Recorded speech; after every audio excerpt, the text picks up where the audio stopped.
Hi everyone, welcome to Core Unit Tools number 1, first session where we try to help core units set up different tools that might be useful for their management. The first one we chose is Gnosis Safe. We believe that a multisig can play a crucial role in multiple core units, and it's interesting to know how to do it properly, right? So today I'm here with John Ennis from the Gnosis Safe ecosystem development, and he will briefly go through what Gnosis is, what a multisig is, what the use cases are, and how to actually use it. So again, as always, if you have any questions, please shoot, and hopefully we can answer to all of our doubts. Without more, John, please. Thanks very much, Juan, and thanks everyone for joining as well. I'm delighted that I get the opportunity to speak about the Safe, the Gnosis Safe, and Gnosis and the Safe in particular. So, yeah, as Juan was saying, my title is Ecosystem Development at Gnosis Safe. I joined Gnosis last year, but I've been, tinkering with blockchain since 2015, since Ethereum really, was created and got going. So a little bit about Gnosis as a company. I won't go into too much detail, but Gnosis's core vision is to build new market mechanisms for decentralized finance. Gnosis began focusing on prediction markets and still has to this day. But we also have other products as well, which help push the paradigm of decentralized finance. And the one I'm talking about today is one of our most used products. Actually, is the Gnosis Safe, which is at a high level, it's a self-custodial account or wallet to securely manage digital assets. Before I go into the Gnosis Safe and the multisig in particular, I just want to draw the line between the sand, essentially, between what I mean by externally owned accounts versus contract wallets. So generally on blockchains, there's two ways to manage funds. There's externally owned accounts, which is compatible with, for example, MetaMask. That's an externally owned account. It's probably the most used one in the industry today. And then there's smart contract accounts, which is Gnosis Safe. Both allow users to store assets and enable you to interact with the blockchain. But the key difference here is that an externally owned account is underpinned by a private key and a seed phrase, while a smart contract account is a smart contract instead. So you can actually codify, the access permission rights associated with your account, rather than just be, pinned down to one private key and one seed phrase to manage all your funds. And that's what enables multisig, which is a key feature of the Gnosis Safe. What multisig means is, it's used in even outside the blockchain world today. It just means it's a type of digital signature that makes it possible for two or more users to sign documents as a group. And a traditional example of a multisig is actually DocuSign, since a lot of people are agreeing on one document or one transaction together, and they all sign thereafter. But in terms of how it's relevant for managing, tokens and crypto funds, take, for example, this example here, where we have in the middle here 1 million worth of ETH as a fund total, and we have a team of 4 here that want to manage together in a secure way, but also in a usable way where it's quite easy to actually handle transactions. So what a multisig does is enable you to define how many owners you want in your setup, as well as how many signers you want in your setup. So I've got 4 owners here: Sarah, Alice, Bob, Tim. Sarah and Tim use MetaMask as their main wallet, and Bob and Alice use hardware wallets, Ledger and Trezor.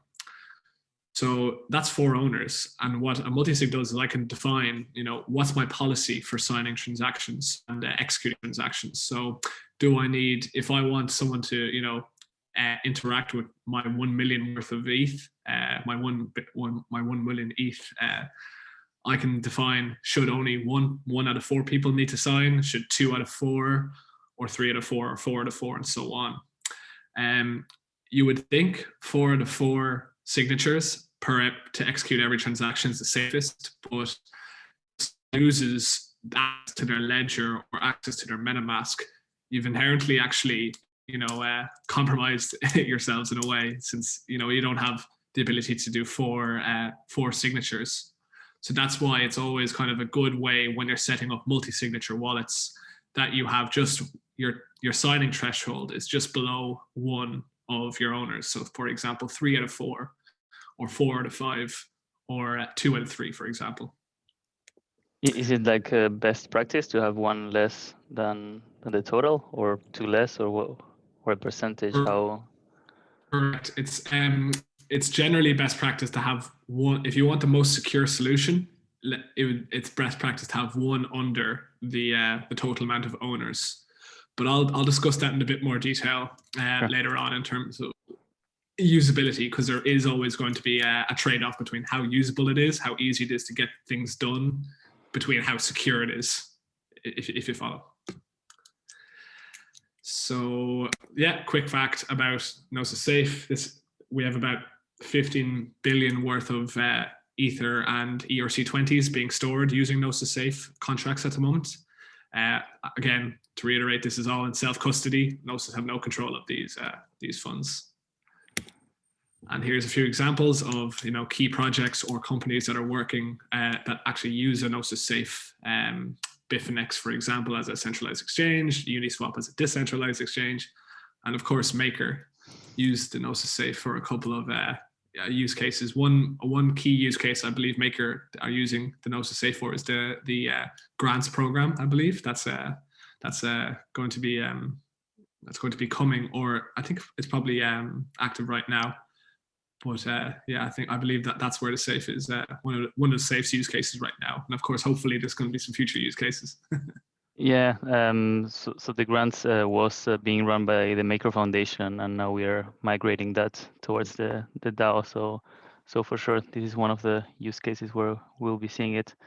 And the other one, well, most of the probably viewers know this, but governance is using that to manage the budget that is received from the DAO, to assign that to the different invoices or expenses. But yeah.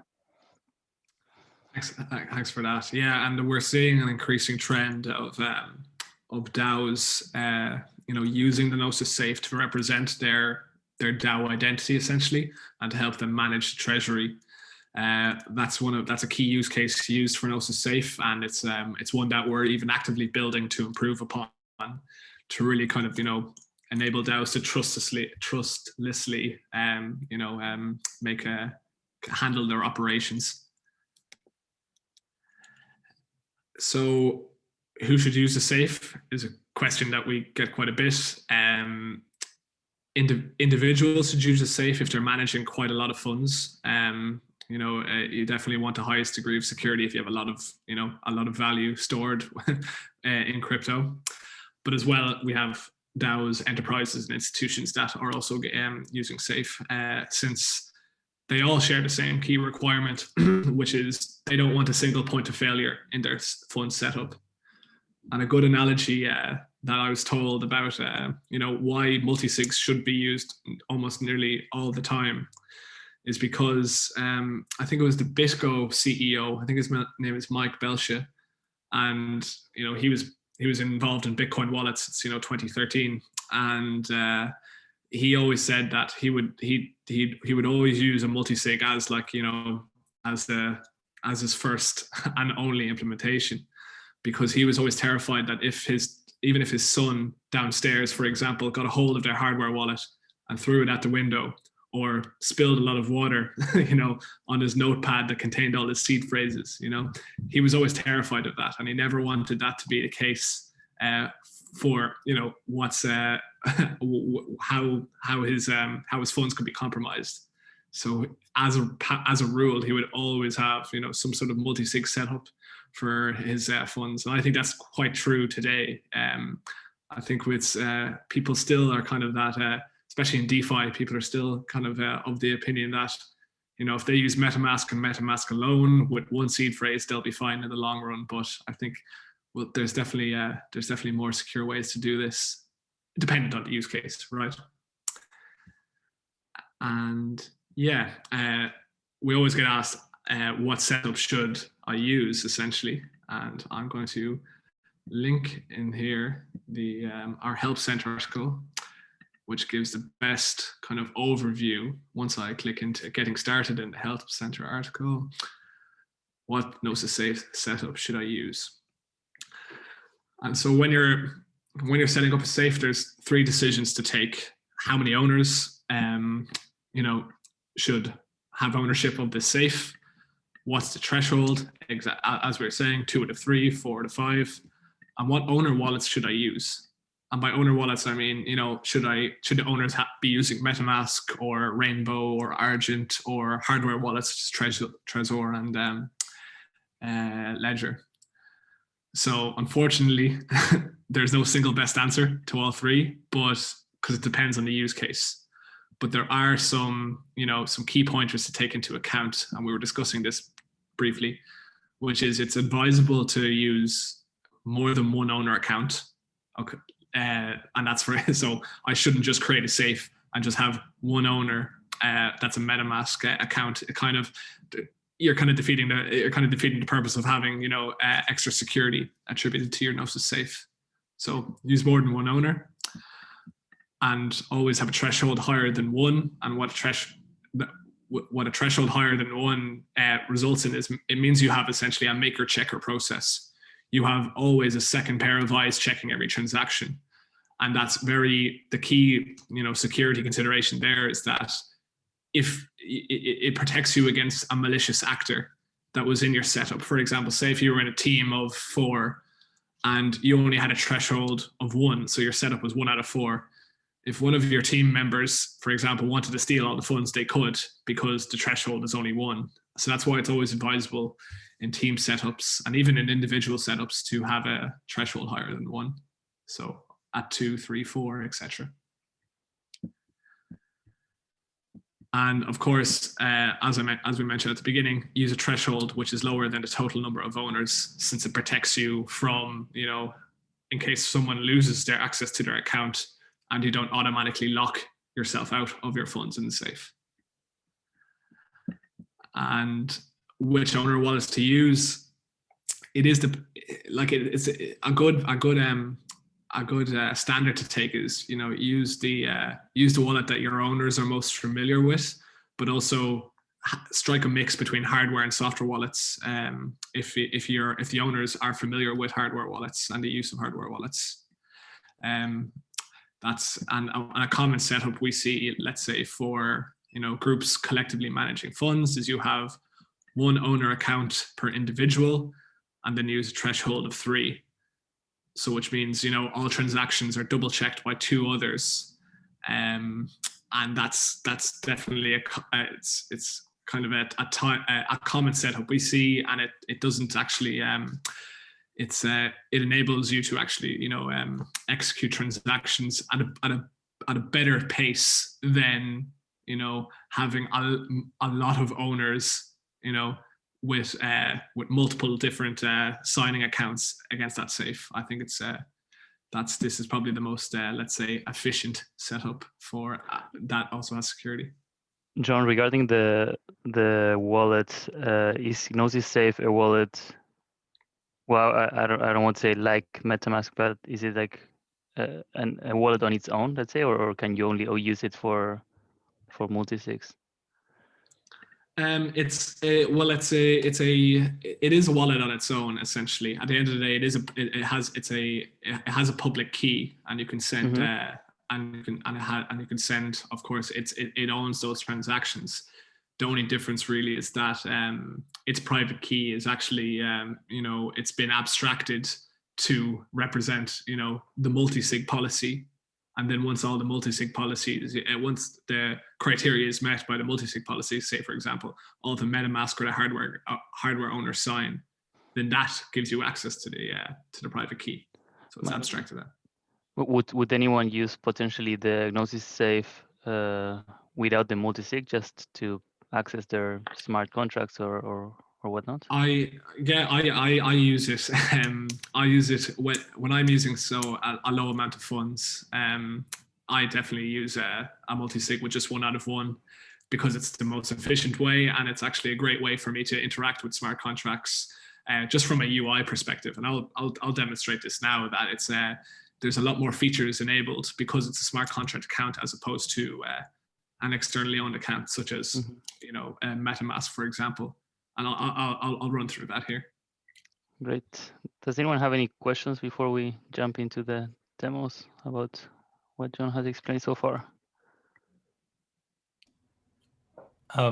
This isn't exactly what you've been talking about so far, so you're going to cover it later. Want to pass by it, that's totally fine. But I know one of the considerations we've been talking about with multisigs within makers in the future, we may want to use them for like certain permissioned actions, like putting a group in charge of, changing rates or, something down the line where we say, okay, we're going to trust this group and delegate it off. Would the same type of Gnosis safes be able to use for that, or would you need to set up a separate one for permissioned actions? Yes, that's a good question. And right now you can still use the same safes, the same kind of the same open source and the same instance of safe essentially to do those permissioned accesses. But we're also working on modules right now, which are additional modules to add on top of your safe setup. And there's a bit more technical detail needed there, but as you said, as we're building for certain modules to give those extra pieces of access permissions. So those are soon going to be represented as modules that you're going to need to connect up with your Gnosis Safe. But the reason why we haven't done that in the past yet is because we're very security focused. So we audit all the contracts, and we even do mathematical proofs against those contracts as well, such as formal verification. So if you add a module that we haven't audited, it's not as secure as using the open source solution that has been audited. So we have extra modules and we're working on extra modules, but they'll soon be audited fully and should be able to hook them up for those extra access permissions. I hope that answers your question. Yeah, that's really exciting. Thank you. Great. Anything else on the call before I jump into the demo? I guess we'll have more questions when we start seeing the demo. Yeah, absolutely. Let's go. Good. Yeah, let's do it. So this is essentially the Gnosis Safe application interface. This is a web interface, but you can access Gnosis Safe, via the web, via a downloadable desktop app, or via our mobile app, which is available on iOS and Android. For even the more tech-savvy users, some of them actually just interact with our contracts via the command line. That's essentially so they can they're quite OG tech users, so they don't like using interfaces when you want to impress your friends. Exactly. But yeah, this web interface is accessible via just googling Gnosis Safe and clicking open app from our website, and this is where you start to either create a safe or load an existing safe that you have. And the first thing I have to do is actually connect a wallet to the Gnosis Safe interface, so I can either pick between creating a safe with that owner wallet or loading a safe that I have that owner wallet's a part of. John, maybe I didn't get the answer previously, but could you have a Gnosis Safe without connecting like something like MetaMask? Could you have your seed directly input into Gnosis Safe? Oh no! Now I get your question. No, you can't. I think you always do the signer. Okay. A different wallet essentially to be a signer. All right, makes sense. Thanks. But you could. I don't want to overcomplicate, but you can also have nested Gnosis safes. Yes. So you have a safe that's an owner of a safe, if you follow, and that's completely possible. But it's always recommended that in those setups that you have at least one thing that's not a safe, for example, as a signer. Yeah. Okay, so I'm going to connect up here. So I just click connect my wallet. I can choose from a variety of different, wallets, such as, Grid Plus as a hardware wallet, or Ledger or Trezor, as well as MetaMask, or even use Wallet Connect to, use a tool to connect to another wallet that perhaps maybe isn't compatible. But we've got this right now, and it's powered by Block Native. So in this example, I'm going to connect via my MetaMask, which I'm logged in currently in my Chrome as a Chrome extension. And from here, I can then create a new safe or load an existing safe. So imagine I'm a member of a team, and my team has asked me to create the safe on behalf of our team. So I click create new safe. I'm going to call this maker team safe. Start, and I automatically, you can see that we've automatically assigned this my logged in MetaMask as one of the owners.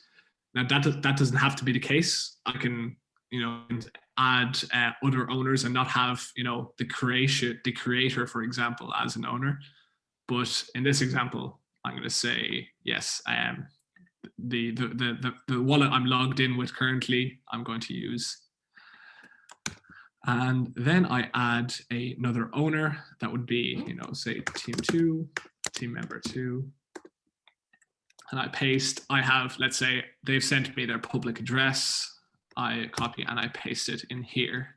And you can see as I add another owner, the level of owners go up, as well as I can change the policy associated with that as well, as we were discussing.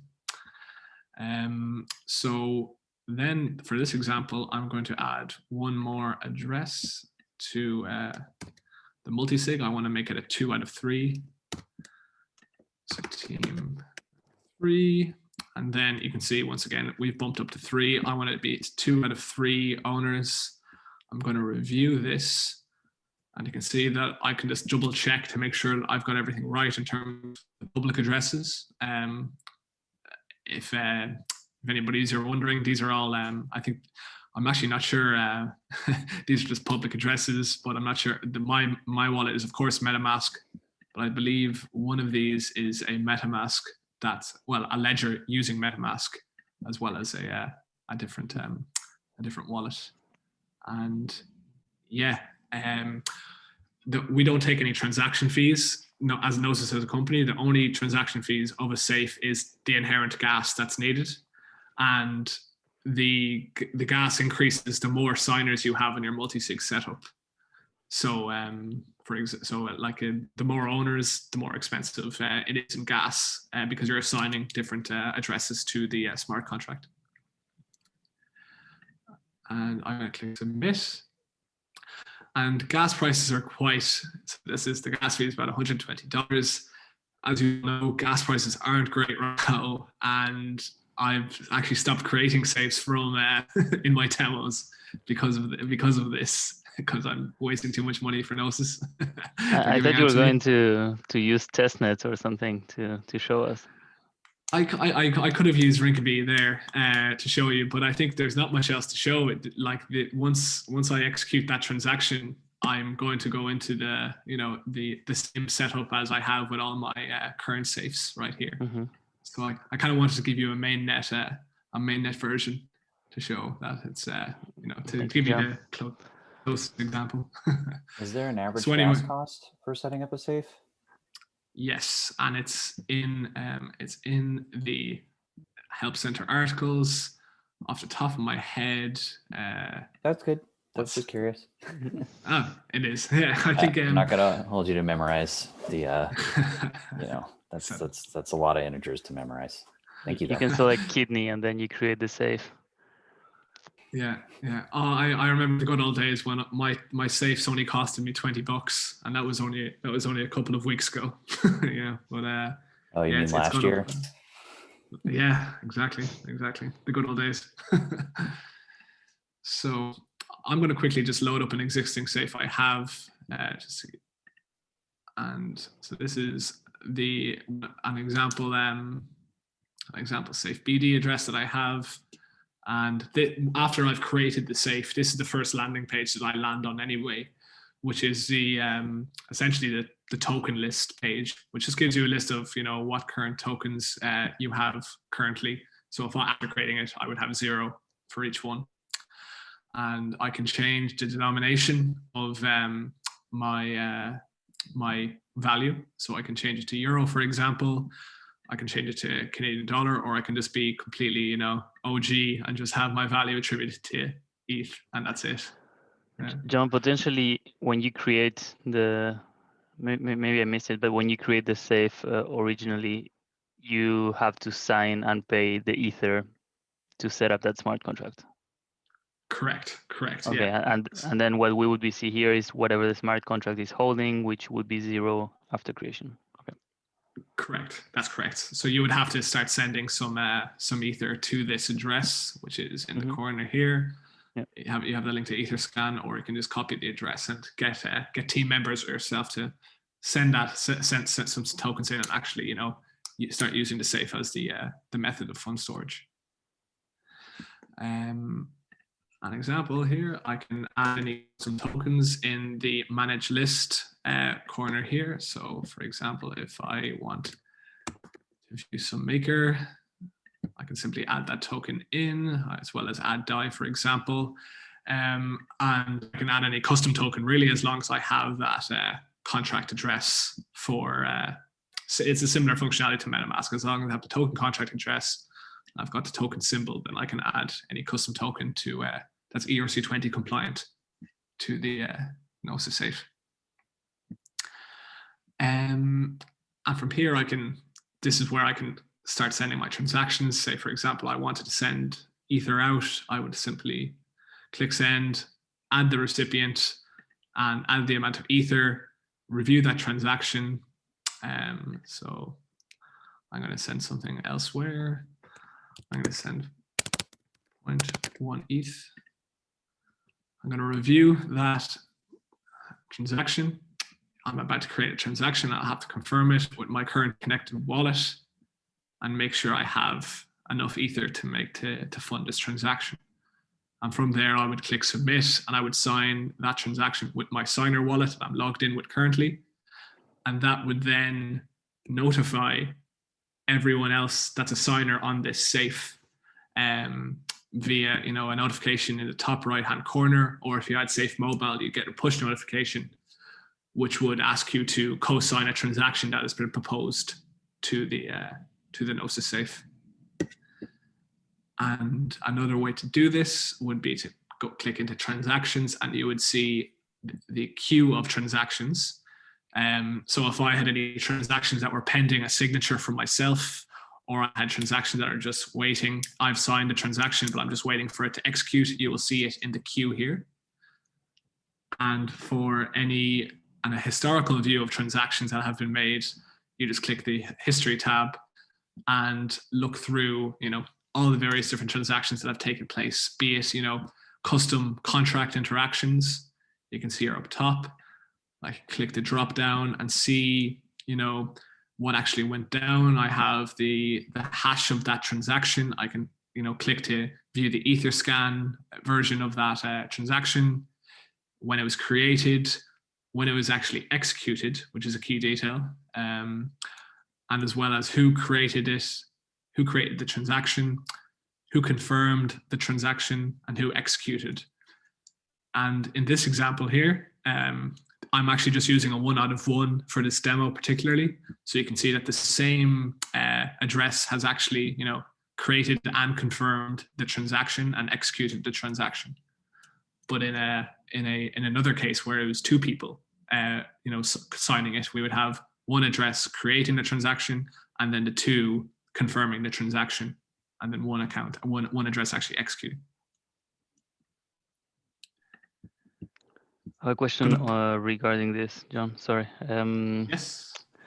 When I'm a co-signer, I see the nonce Yes. go up, and I'm not paying any gas. So someone told me, yeah, that's because it's not denounced on your wallet; it's denounced on the smart contract of the safe.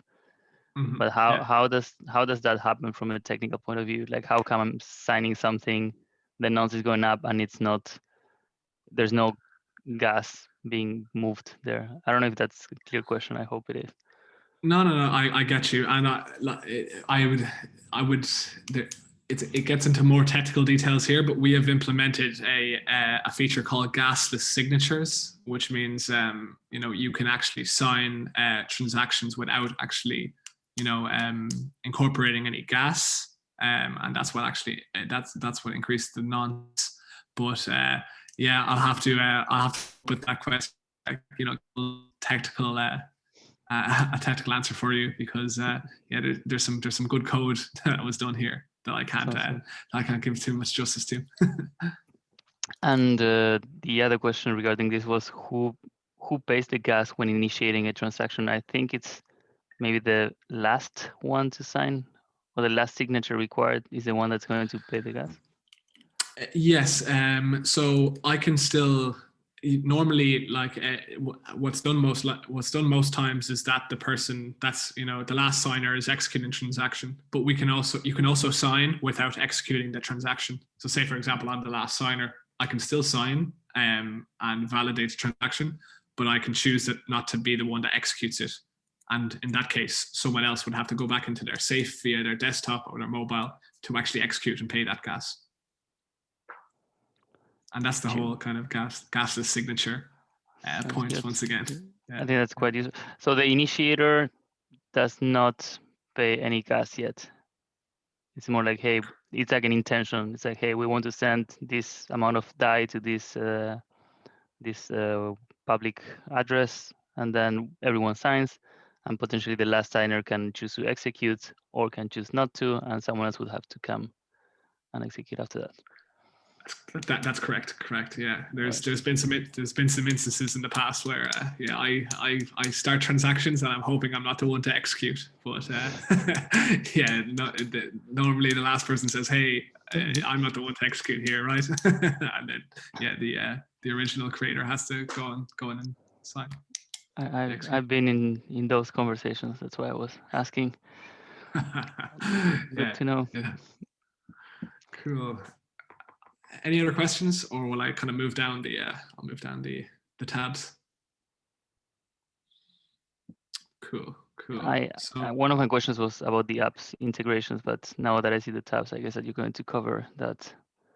Correct. Yeah, I'll quickly touch on the address book. The address book is locally stored on my device. It's previous transactions that I've made with it's previous addresses that I have made transactions to or received from. So it's just a nice feature to that I know that my OG Safe or my Safe BD addresses are here, and I can I've transacted with them in the past, and I have them readily available to make some quick transactions too, and I can also create entries as well into my address book. So it's like a little contact list. Nice. Now, yes, the more interesting thing is the Safe Apps section.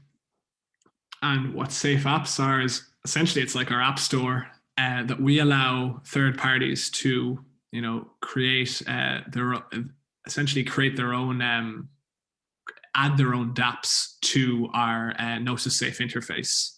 And so this can be either well-known projects or even just a developer creating a Safe app for a very specific feature.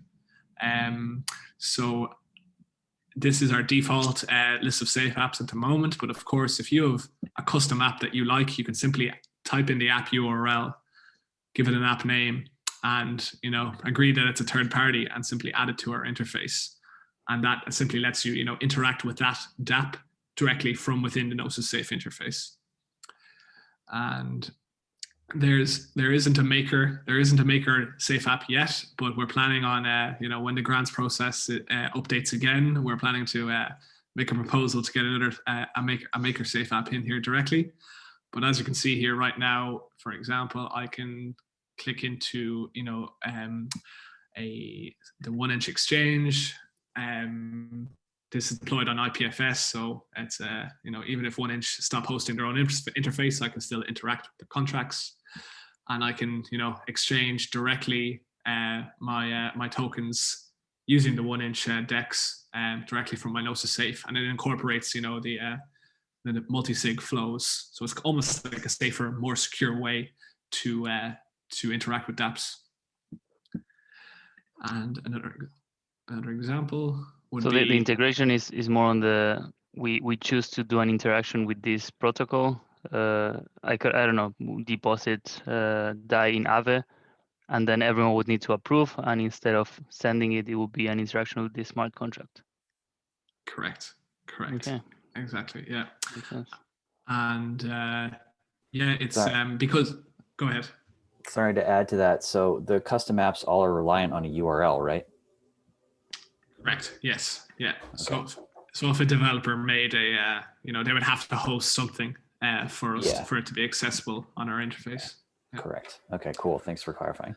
Hey, John, and you still have to give permission to the app to spend your DAI, USDC, whatever? Correct. The same multisig policy always follows. What I have defined as the policy, it's always has to be followed or agreed to, no matter what type of app I interact with here on this in the Safe Apps interface. Does that make sense? Yeah. Cool. I see you got requests there. That'd be pretty neat too for teams that need to get an invoice settled, I guess. Correct. I think Maker actually use request right now. Correct. Yeah, for their Safe. So that's Request is a particularly helpful app, as well as a Sablier for streaming payments to a developer, for example, who's working with your protocol for a specified amount of time. We have plenty of people using the Sablier Safe app to stream those payments from the Safe. And another super important one that I would like to touch on is the Wallet Connect Safe app. So for any other decentralized application, other dApp that supports Wallet Connect, all you have to do is simply copy that QR code or URI that they display when you're connecting up to a dApp and paste it in here, and you can automatically connect to your Gnosis Safe. So if I go on to a Uniswap,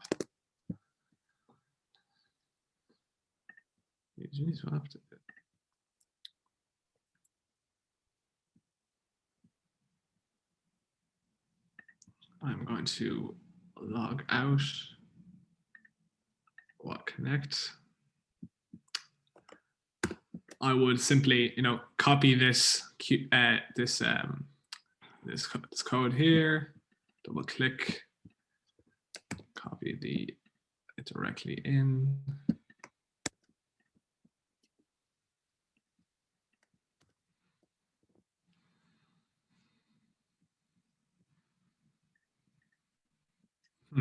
This could be the curse of the demo right here. It always happens. It always happens.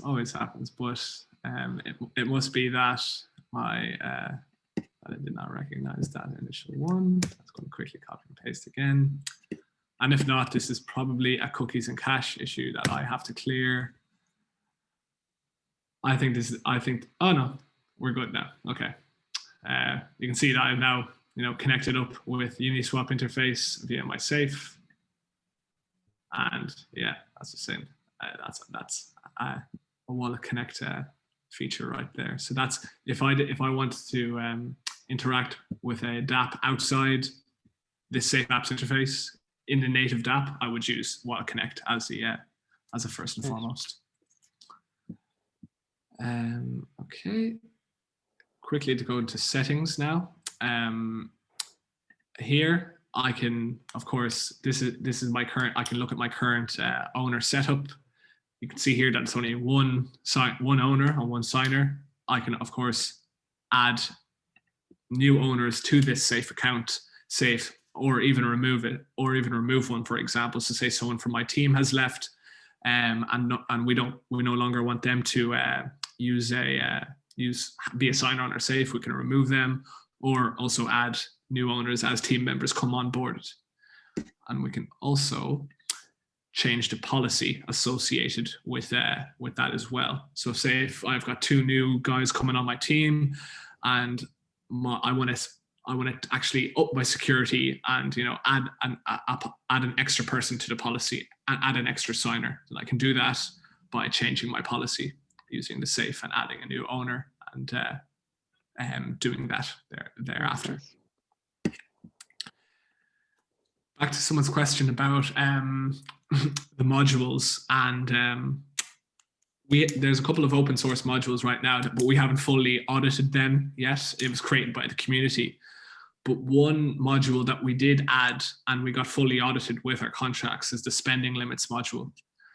And what the spending limits module enables you to do is, say, for example, in my setup, I had one guy, a part of the team that is almost a trader. He's doing daily transactions with a low amount or even a high amount. And we want him to kind of bypass the multisig policy because, it's too much of a burden to get 4 or 3 people to sign every time, even though he's interacting with a very low amount of Ether or any token. I can assign that specific person a spending limit. So I can choose, who out of owners gets this spending limit. I can select the asset. So Ether, let's say, they get a specific amount of Ether to per day or per week or per month even, and this means they can execute transactions without the full multisig policy being adhered to. And it's quite powerful for projects that have almost a trading element to them, where they have one person doing a lot of transactions on a daily basis. Do you need a multisig to change these settings, or whoever created the contract? And you need the multisig policy to add this spending limit. So say my current policy is 1 out of 1 or 2 out of 3 or 4 out of 5. Whatever policy is attributed to that safe at that moment of time, that's what's needed to assign this beneficiary or spending limit. So you'd always have to follow the policy essentially. That makes sense. And potentially you could,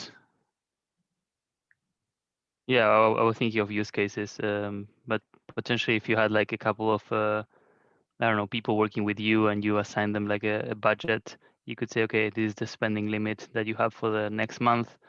Could be your salary or if you need to pay invoices, and then you can just free them up to do that or there, right?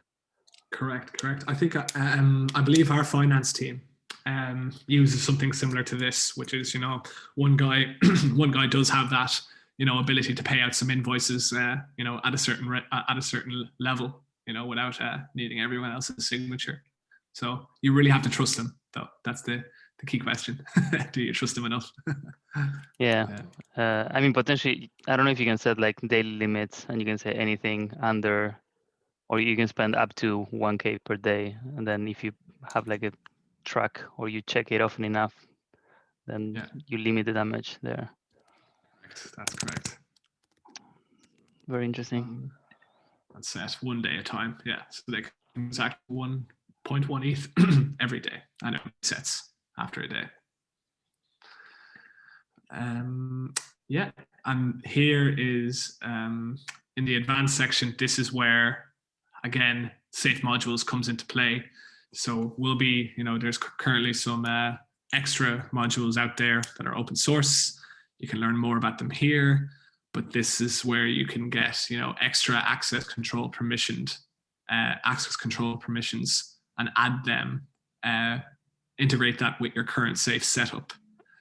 But once again, we have to kind of stipulate that the community version right now has all the audits, the full solution has been audited. But if you're adding modules that haven't been audited, then of course there could be some additional security considerations that should definitely be considered. So we recommend that. But soon we'll have an extra module like the spending limit fully audited with the whole safe stack. So you'll see them in the community version then as they come through, and we respond to the product backlog that's given from our community to this. That's nice. Every time one of these settings is changed, you need to pay gas potentially, right? Not even potentially, you need to pay gas. I think so. I do think so. Yeah, you're interacting on chain, so yeah, I think so. Okay. And the next question, I don't know if you can answer this or if you know, but are you guys planning on going to an L2 at some point? So we offer the safe on XDAI right now. That's so we host the safe web interface on XDAI as well. That's the current main layer 2 that we are deployed on, and it's the only one that Gnosis have done. Binance Smart Chain have actually deployed our contracts to Binance Smart Chain, but they're hosting it themselves. We're not hosting that, but we're open source, so that is allowed to be done. And it's so right now the only ones we support is XDAI, but there is an instance on Binance Smart Chain. I didn't know you were in XDAI. That's quite cool. So potentially it solves a lot of issues if any team decides to move a bit over there. Definitely, and we're actively looking at our layer 2 strategy as well. As other layer 2s come out and gain significant adoption and technical maturity, we definitely will look at that and respond to the requests that we're getting from the community on that. Yeah. Very nice. Are there any questions or any topics that we haven't covered and we would like John to share with us? I guess are there? I mean, there's obviously a lot of ways you could use your multisig, right? So probably hard to have a one size fits all. But are there any sort of best practices around number of signers? We obviously like n-1, for instance, but when writing like our latest multisig MIP, I didn't want to be too restrictive, so I said at least 2/3 of signers. But no idea if that was good recommendation or not. I think so. Again, it's take into account the number of transactions that you expect every day, and I think 2/3 of signers out of owners is a good practice as well. As you're going up the level, as you're going up above, 5 owners or 6 owners, yes, that's good. But again, the most common setup we see out of other teams is this 2 out of 3 and 3 out of 4 setup. But of course, when you have bigger implementations, you can have 5 out of 7. That's a very common one we see as well. And we theoretically support an unlimited amount of owners, but it gets to a case, I think, at about 40 owners or 40 signers, that it gets quite quite resource heavy from a performance perspective. So we probably wouldn't recommend even trying that. I know, but I just have to say it. I wouldn't recommend it. Yeah. So that's I would definitely point you into this Help Center article for kind of refreshing what should be the best setup. But it's down to your use cases and how many members who want to be owners and who want to actively actually be signers as well, because you do have to take into account how savvy or how familiar they are with using owner wallets. We see a lot of companies wanting to set up a Gnosis Safe with owners that have very little insight at all into blockchain applications and Ethereum, which is definitely something that we wouldn't really recommend. We're still getting to that place where that user experience where anybody can do it, but you do need some sort of knowledge about what you're getting into in terms of managing cryptocurrencies. Sounds good. So we're about to reach the top of the hour. I don't know if there are any Any last questions for John, or any comments? Anything we've forgotten to cover? Hey, John, you mentioned that, so if you have 5 individuals participating in the multisig, you said you can send out a text message, is that right? So in the case of an emergency, right, say we need some kind of action taken, I guess, how would that work if, say, one of the multisig individuals is in Tulum, Mexico, having himself a margarita and is not responding to the to the text messages?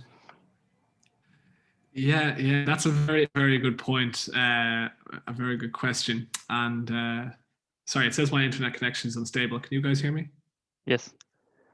Oh, perfect.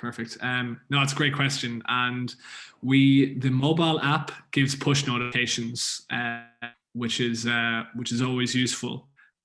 So if you have a signer that's inherently using the mobile application, they will always receive notifications when they have transactions to sign.